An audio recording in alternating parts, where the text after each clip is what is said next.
Now there's a new twist to the Bible imposition row in Karnataka. State Education Minister has come out and said that the Bhagavad Gita should not be compared with the Bible and Quran. This after the Education Minister hinted that Gita lessons might be introduced next year after consultation with experts.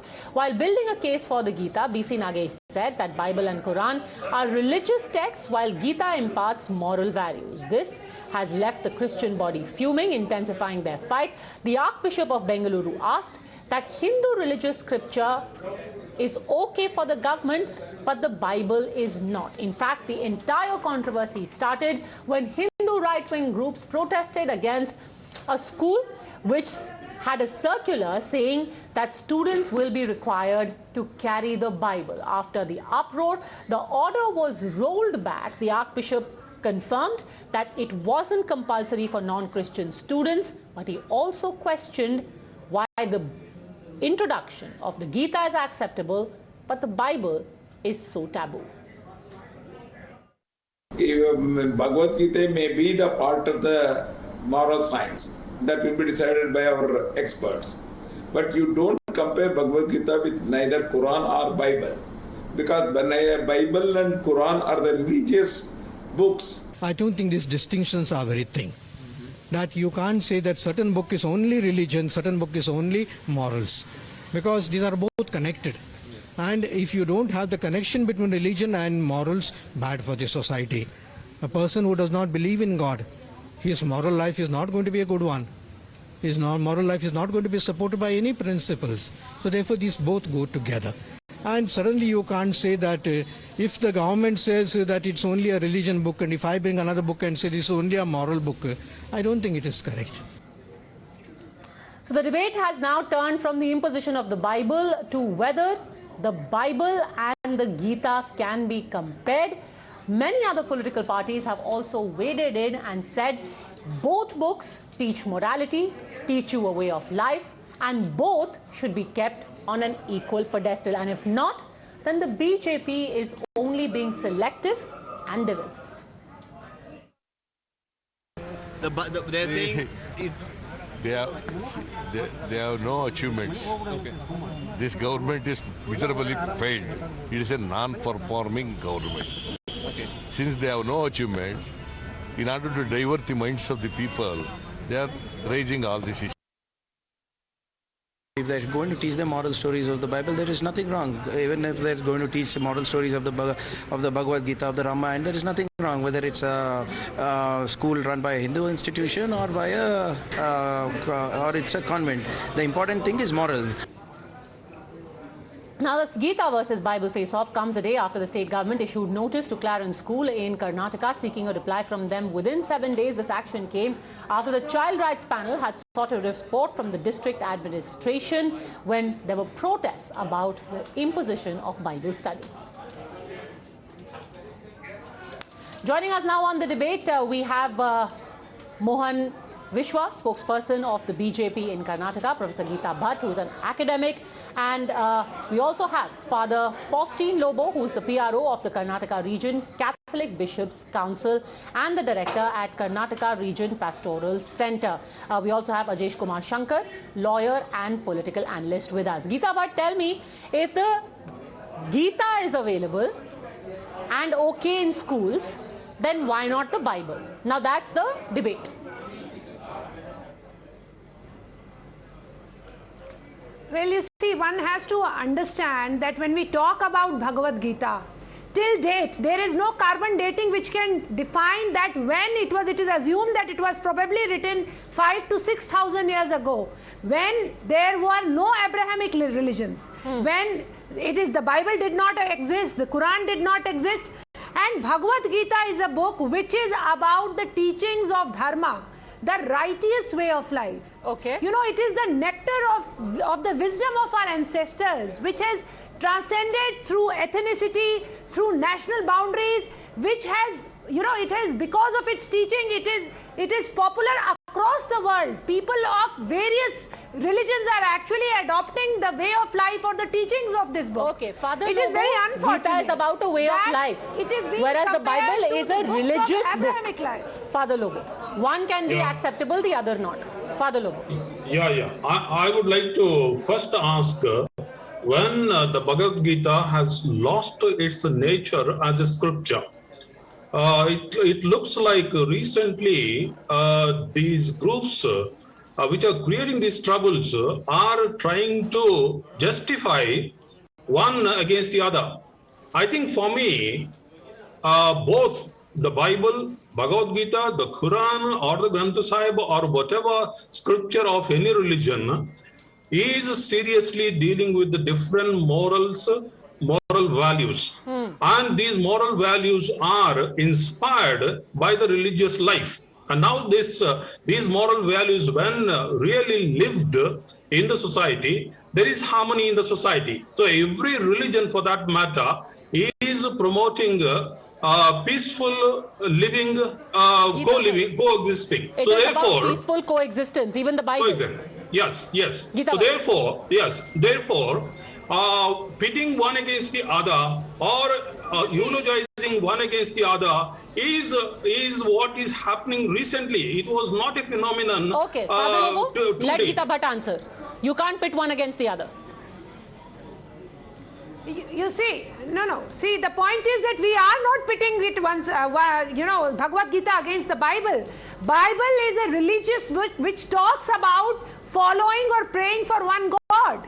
And you yourself are saying, which actually says that means atheists, if there are people who do not believe in a particular religion, those who are atheists, they cannot lead a right way of life, which is not so. If you look in Hindu culture, there is place for all type of people, those who are believers Father or Lobo. those who are non-believers of God. Father Lobo. So let there be a larger understanding of Father the Lobo. philosophy of life. Let him answer. Father Lobo. Yeah, my question now is, what are the different criteria to fix a book as a religious scripture or not? Is it belief in one God or belief in many decides whether a book is a scripture or not? It is not that. Whatever faith we are in that faith, how to live, these books are giving the way of life. Mohan They are Viswa, explaining how best we can live. If Gita teaches dharma, then Bible teaches morality, says Father Lobo. Why pit one against the other? See, this is the problem with them. Like as Gita madam said, you should understand the clear difference between Bible and Bhagavad Gita. Okay, Bible is purely a religious book which is followed by a Christian community. Okay, whereas Bhagavad Gita, when did it started? It's a Gita Padesham by Sri Krishna to Arjuna during Kurukshetra war. It teaches the difference between the Kutumba Dharma and Kshatriya Dharma. So being a Kshatriya, what you should do, being a Kutumba, what you should do. It teaches about the moral sciences of the life. It teaches about when should you control the desires, when should you control the family values. So how do you take that into your day-to-day business? So these are the kind of moral values which is taught by Bhagavad Gita. But the Father same moral Lobo is values saying even Bible teaches morals. No, Bible teaches moral means it also at the same time it is used for preaching the religion, right? No, I want to ask Father, the same Bible is used to preach the religion, right? Father And Lobo? our Purohit, when we go to temple, do they do pujas using Bhagavad Gita? They do pujas by chanting mantras which is there in Vedas and Upanishads. Ajesh Kumar. Are the same thing happening in Ajesh churches? Kumar. Can the father Can you go without Bible divorce to the churches? religion from the Bible? Yeah, good evening to you. Good evening. Right, good evening. You can hear me? Yes, we can. Go on. Hello? Yeah. So I've heard the lady and the gentleman before me. What I've been trying to understand is, are we discussing education and what is taught in a school or what is taught in a place of religious worship? Because if we are discussing the right of a minority unaided institution, What we are actually, it's interesting to mention that, because what we are discussing is that should you put a religious text in a place of education? Educational text can have place in a school, but can religious text be placed in a school? And that is why the Bible is being objected to. Ajesh Kumar. Wonderful, wonderful. Now let's understand the contours. When we discuss the right of a minority unaided institution, its rights are under Article 30 read with Article 28(3) of the Constitution. Now, in the Karnataka Education Act, under specifically Section 141, there is an exclusion for minority institutes. Now, when you read Article 28, subclause 3 of the Constitution of India, there is freedom as to attendance at religious instruction. Shankar, that debate is settled. Or religious that debate is settled. What the Catholic groups have said today, that debate is settled. Karnataka Education Act is anti-constitutional. It is not about the Karnataka Education Act. Today the debate has moved on, Mr. Shankar. Today the debate is very simple. Can the Bible and the Gita be put on the same pedestal? Because what the Archbishop has said, if you are introducing the Gita, why are you against the Bible? That is the simple question today. See, it is not a running race. It is not a running race. I am born into a Christian family. I am born into a Hindu family. I am taught as a Christian. I am taught as a Hindu. How can you compare one or the other? Because it's about rules. It is not comparable. It is about rules. It is each person's You have the Education Act saying that you cannot have religious text taught in school. So the question is the Gita a religious text? Like the Bible is, it is or are both spiritual, or are both about Section morality? 141 of the Karnataka Education Act. Please inform people. Minority institutions have a freedom. They are built for minority children with a sparkling of children of other communities. Minority institution has the right. If they are teaching it to the minority children, there are no issues. The debate is, if they are teaching to the non-Christian students, why it should be taught. That is the whole point of discussion now.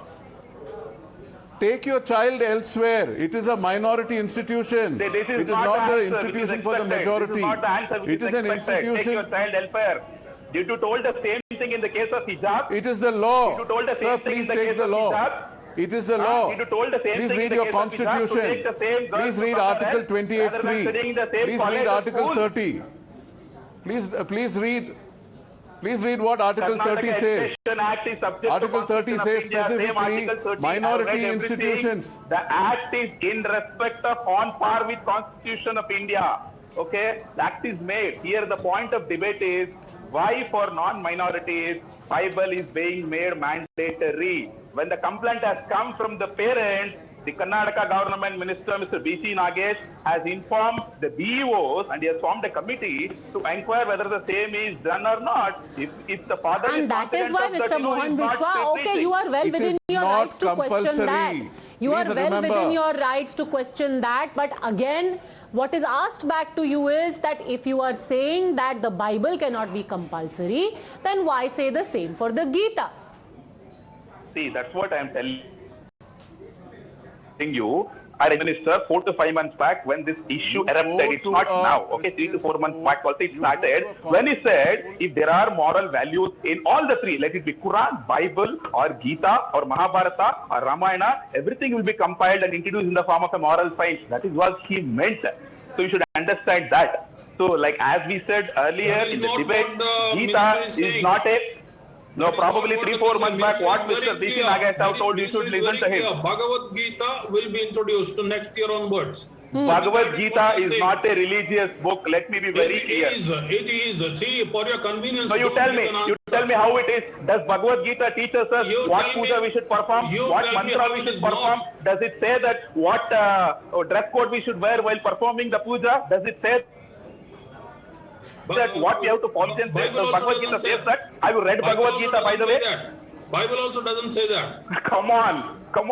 Without Bible, can you preach Christianity? Without Bible, can you preach Christianity? Without Bhagavad Gita, Upanishads, Veda, you cannot teach Hinduism also. That's what I'm telling you. Gita is not the only book.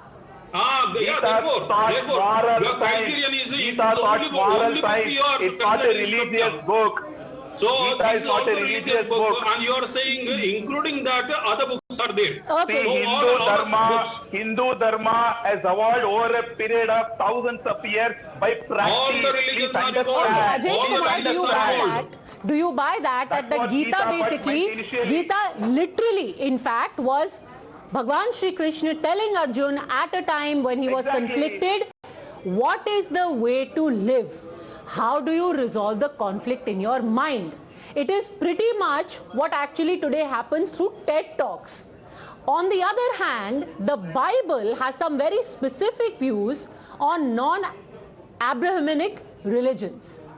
Ajesh I had Kumar. one more point. Sorry to interrupt. Okay, just a second. Can Mr. Ajesh Kumar speak on that? Then I'll come back to you. One thing Mr. I Krishna. want to tell you, Yes. if you learn about other religions, you learn about other practices, it only enhances the growth of that child to bring about cohesive growth in India, and it removes ignorance, which breeds hatred. Which is fine, now, Mr. if one Kumar, person but right says, now we're talking of according to within me, a very this is what small, Bhagavad Gita is. within a very small structure of what the rules allow. The rules allow moral teaching, but the rules do not allow religious teachings, which is why we again come back to this comparison. Final word, Geeta Bhatt. Would you be on board with the suggestion that you have a board which looks at all texts, Guru Granth Sahib, Gita, Quran, and picks up the best of all, which is not about proselytization, but only about life lessons, as it were? Geeta Bhatt. Everybody Well, has I to learn think, you see, if you look at most of the Indian ancient text, whatever has, it has translated the same teachings. It is the teachings of Dharma which have been, in one form or the others, which have been given, which basically talks about how, as you said, about the transformation of life, how one goes ahead in it, how one resolves the conflicts in one's life. And those are what are the teachings of Bhagavad Gita. So the idea is basically to teach the children how they can overcome any kind of a conflict that they face in life. And it is with this intention that this book should be taught, and we must take, take proud in this. We must feel proud in this. And I would also like to appeal to people who are sitting over here that their ancestors also maybe 1, 2, 3 generation backs were all Hindus. So please kindly culturally connect to this book. Kindly civilizationally connect to this book. Your mode of praying may be different, but your roots are the roots of this soil. So please try to look at this book, from that perspective. All right, I'm going to leave it at that. In an ideal world, actually, people on their own would read everything and make up their mind about what is best. When it comes to schools, though, there are a certain set of rules which govern what happens, what is read, what is taught in schools, and that must be scrupulously adhered to. Thank you very much, all gentlemen, Geeta Bhatt, for joining me, taking a quick break.